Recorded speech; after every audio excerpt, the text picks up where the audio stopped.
Hey, if you're trying to build an awesome sales team, maybe you're an entrepreneur, a sales manager, and you just want to make sure that your sales team is actually producing and performing at the highest level possible, this video is for you. Hi, my name is Taylor Robbins. I'm an entrepreneur. I've built several seven-figure businesses, and I've helped build a lot of sales teams, and even currently I'm building a sales team right now. New venture, we're in the first 5 months of the business. We already have 15 sales guys. We're gonna do multiple seven figures in our first year. And I wanna teach you the lessons I've learned and how to build a high-performing sales team so that you can steal these lessons and use them yourself.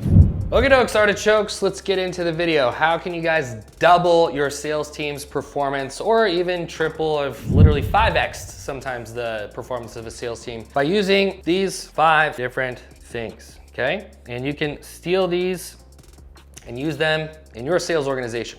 All right. Number 1, very important, is your onboarding process, which is where you set expectations, okay? So what do? I literally have, when a salesperson comes into the organization, we have a training course that they go through, okay? And so in the training course, we go through everything. We go through prospect knowledge, much more than product knowledge. A lot of you guys, you're training your salespeople on product. That's great. But they need to understand the prospect, the pains, problems, emotions, feelings, desires, dreams. Like, what are the prospects thinking and needing?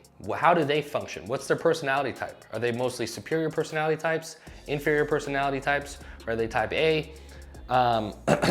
Training your people. So in that training portal, we're going through that. We're then going through the sales process, the closing script, the setting script. We're going through the objection handling process that we use. All the word tracks, and then they get to see winning calls. They get to see call reviews, so stuff that myself or other sales leaders where they've reviewed sales reps' calls, and they basically go through all that training. But what's key is we're setting the expectation, right? So we're setting the expectation about like, hey, if you're gonna come in as a closer, right? We're only gonna feed you 2 calls a day, and then you need to do 100 dials, right? And so it's like we're gonna give you some, but you need to hunt, right? And we're setting that expectation. I also have them sign a standard performance document. It's like, hey, this is the attitudes and characteristics and our standards that we adhere to as a team. And I have each rep sign off on that, right? Other expectations, it's like, hey, your close rate or your show up rate should be 60%, okay? Your showed closing rate should be at least 25%.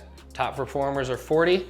If you're under 25, then we're talking, right? And then also we set the expectation like, hey, it's 45 days to ramp up, And so we're setting clear expectations when they get onboarded of like, this is what we expect you to do. Because if you're not clear on your expectations, guys, especially with salespeople, they're gonna be like, what?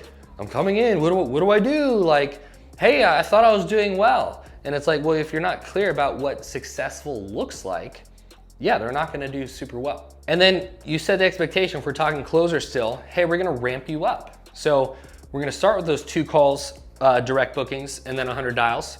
And if you do well, then we're gonna go to 4 calls for you, and then you can go to 50 dials. And then if that goes well, we'll go full time, right? So there's 3 stages for a closer. This is how we ramp you up. And it's important you do that because the outbound side, right, and doing a lot of dials gets them a lot of reps and a lot of practice on the script when they're outbounding these inbound leads. Which brings me to 1.5. Ooh, 1.5, secret. 1.5 is your guys' growth plan, okay? You guys need to have a growth plan. What do I mean by growth plan? It means in the sales organization, how can a rep grow? So you can have tier 1, your true outbound, which is like your cold callers, cold email, and then maybe those get sent when they get a pickup or somebody to your SDRs. And this is where they triage, they warm and they qualify. And so now they're gonna go to tier 3, which is your closers, right? And so you could have 3 departments inside your sales organization. Now, I've only ever in my businesses had these 2 because we haven't ever had to develop some sort of true cold outbound. But consulting with companies that do. And what's cool about this is there's a growth plan, because what you can do is like hiring, and then by the way, you can have subsections in here. You can have like, let's say your outbounders are like, they're just a base, right? But maybe there's 2 levels. There's base 1 and there's base 2, right? So it's like these guys, it's, $3K a month. And then these guys, it's 3,500. But then on the SDR team, there can be, like a junior and a senior. And juniors are, 3,500 base plus 1.5% of cash collected. Seniors are 4,000 base plus 2% cash collected, right? And then closers. You can be a closer 1 or closer 2. Closer 1, 8.5% plus bonuses. Closer 2 or 10% plus bonuses. Or you could even have a 3 where they have a base plus 5% plus bonuses, right? So you wanna have like, okay, so now I've got 2, 4, 5, 6, I've got 7 levels inside the sales organization that we can grow people from. And then what's cool about this, it's harder to find these guys, right, who are already crushing it out there. It's hard to recruit. What's easier to recruit for is obviously this level, right? Because there's so many people that you can train to do this and that you can find to do it cheap. When you have a growth plan, if you hire, let's say in this area, and you develop internally down to the bottom, it makes recruiting easier. And then it also creates loyalty and back-end retention for your sales team, because they're like a loyal, raving fan of your sales team and your company. They've been developed here, right? And so you create a lot of reciprocity that way. But this comes back to like, you have to have a good onboarding process. And then that brings us to the next part, which is lots of training. Now, how much training do you think is enough training for you and your sales guys, right? Well, I'll tell you how much we do. Here's our training. We do 15 minutes per day in the portal. It's kind of like our learning management software for our internal training. And then they do 4 30-minute huddles. And then they do 1 hour role play / call review.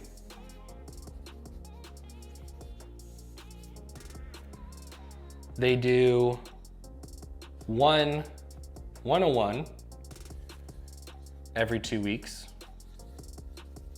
And then new people who are onboarding, so if you're new, you have 2 additional weekly trainings. So we'll have 7 live training sessions a week, plus 15 minutes a day of sales training in the portal, almost for everybody. Like, this is a lot of training. And why is a lot of training important? I think of it this way.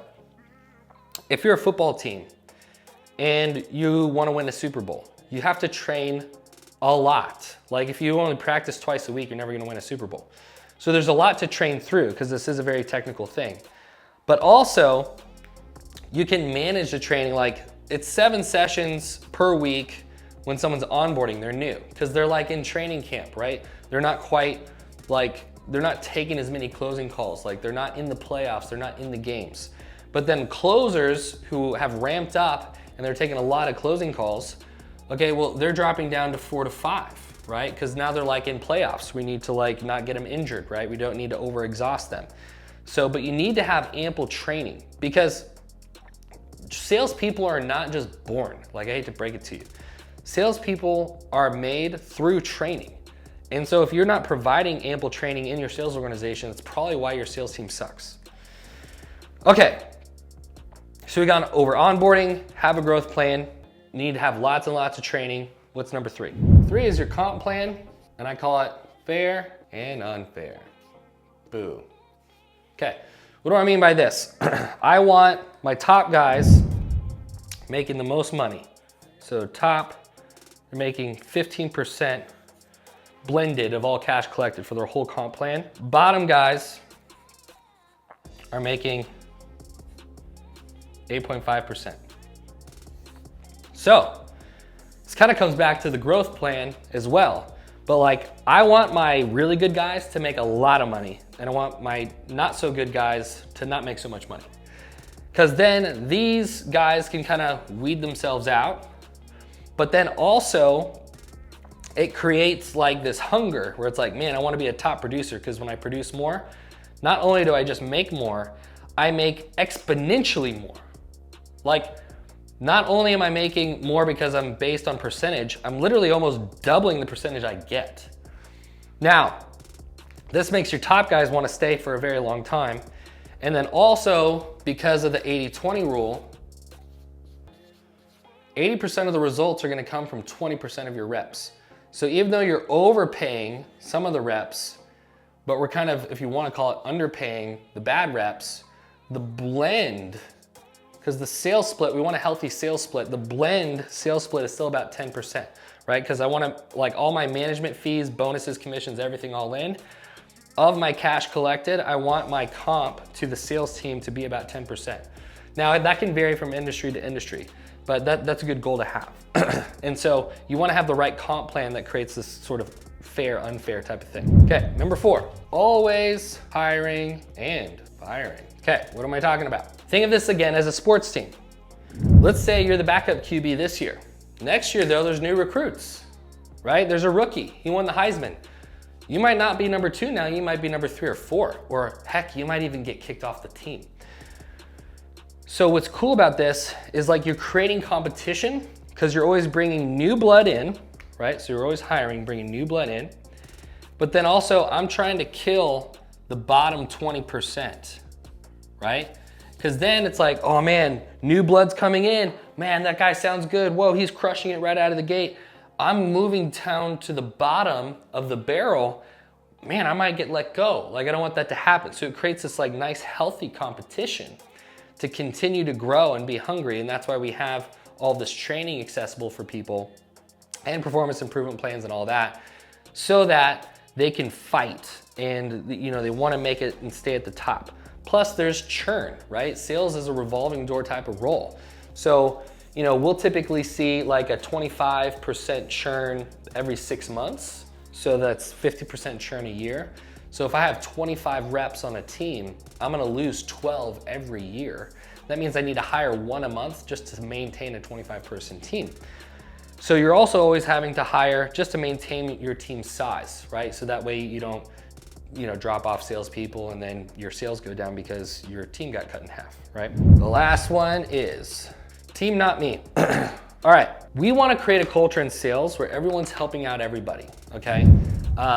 I've been in sales teams and environments where it's a little bit too me focused, where it's like, yeah, I'm gonna be the best guy. Yeah, I'm gonna take as many leads as I can. Man, I don't want anyone else to be better than me, right? And it's this culture of like overly competitive. And so you almost hate the other guys who are doing better than you, or you're like, you despise them and you don't like them, and it just creates a bad culture. Versus what we try and do is like, hey, the more we help each other, like through the role playing and the call reviews, and like the more that we build each other up, right? The more that we encourage one another, we all get better. Because when I teach you, I'm learning more, right? It's helping me get better by teaching you. And when we create this culture of team, where it's like, hey, it's up to all of us, right? Because what if a guy he has like a medical thing happen, and he's got 3 calls, he might need someone else to take his 3 calls. And they're like, dude, I got your back. I'll help you out. Same with coming back to the growth plan. It's like, hey, I might want to, as a closer, talk to the SDRs so that I can help them set better calls so that my show rate of set calls is better. And the SDRs might want to talk to the closers to get feedback on like, hey, the calls that I sent you, what can I do better, right? Because they're incentivized with each other. It's a team effort. So it's important that in your culture, you're creating a team culture and not a me culture. So that way everyone's there to help each other. Like this is a team effort. Each role in the organization is helping the other roles. So this is my 5 ways that you can double the performance of your sales team. You might be doing 3 of these, you might be doing none of these. But if this was helpful, give me a like, subscribe, comment, or if it sucked, tell me why it sucked and I will do a better video next time. Adios.